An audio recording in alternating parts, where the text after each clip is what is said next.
see all of your beautiful faces standing together for our collective future, standing in unison, reclaiming our country from the grips of the rhetoric of hate, and moving forward together towards a future where we stand for our values, for our American values, the values this country was founded on, because that is what makes America great.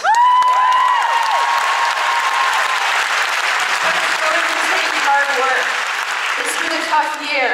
It's been a year where we've seen hate and bigotry normalized. In this past election cycle, we saw the rise of bigotry, of anti-immigrant sentiment, of anti-Semitism, of anti-Muslim hate. We've seen the rise of racial xenophobia, sex discrimination, anti-environmentalism rhetoric.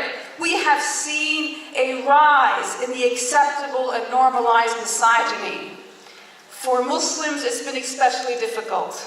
We've had a primary season where the race questioned whether Muslims can be trusted, whether they should even be allowed in this country, whether they can be in office. We saw a campaign that included sentiments that the U.S. is a Judeo-Christian nation, meaning that Islam had no place here, that Muslims should be rounded up and tracked through a registry, creating unequal citizenship, that mosques should be closed.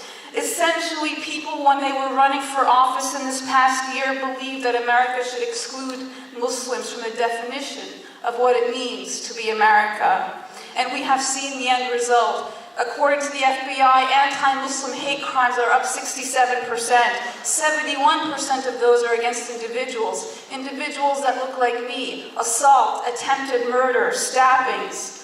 And just yesterday, as the inauguration was coming to a close, we saw protesters gathered outside of mosques saying, "Muslims go home." And yet, Muslim Americans have been part of the very fabric of this country since the start. Muslim American servicemen and women have fought in every war going back to the Revolutionary War. Yes, there were Muslims that fought in the Revolutionary War, and the War of 1812, and in the Civil War, and World War I, and World War II, and in Korea, and in Vietnam, and in the Gulf War, and in the current war on terror, as Americans for America.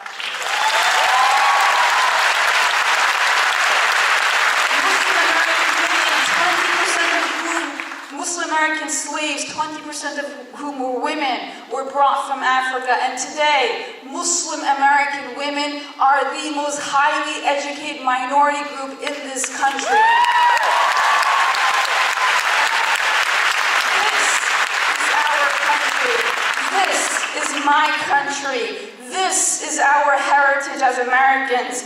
And so our response is to look forward, to continue fighting for a government that represents us, to send a very clear message about what we are and where we are going.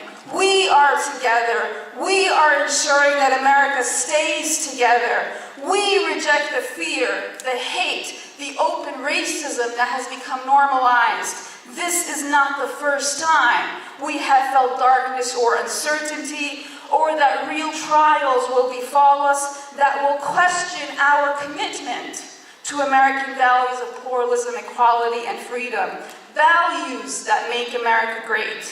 And while the president harkens back to a mythical past he wants to go back to, let us not forget that we as women don't have the luxury of going back.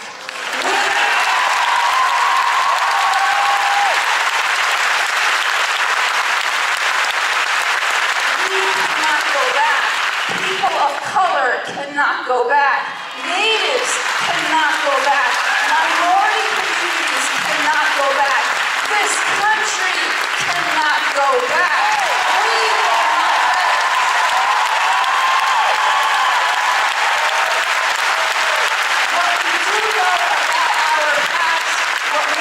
not let our past is that there have always been people who stood up and said, "Not in our name."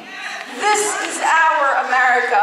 When we start talking about people based on categories and the categories they belong to, we diminish ourselves. And this is what we've seen over the past year. We are the authors of our destiny.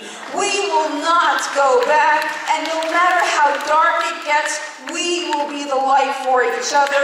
We will not let the darkness consume our country. We will not march backwards. We will raise our collective voices. That's when we stop the hate.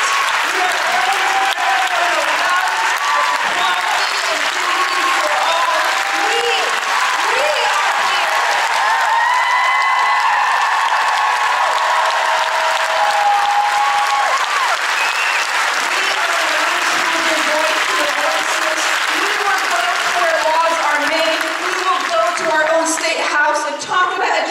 Talk about a living wage, and talk about voter rights, and talk about reproductive rights and equal pay, and stop the announcement this morning of the repeal of the Violence Against Women Act. And we are a nation of immigrants that will stand for immigrant rights. We will fight here in Trenton, we will go to DC, and we will not stop.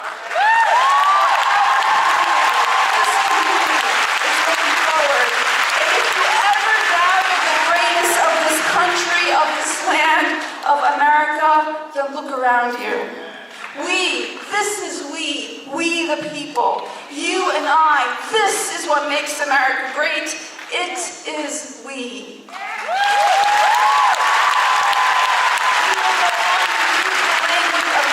Right or Democrat and Republican or liberal and conservative, we will use the language of justice, of we the people, of these United States.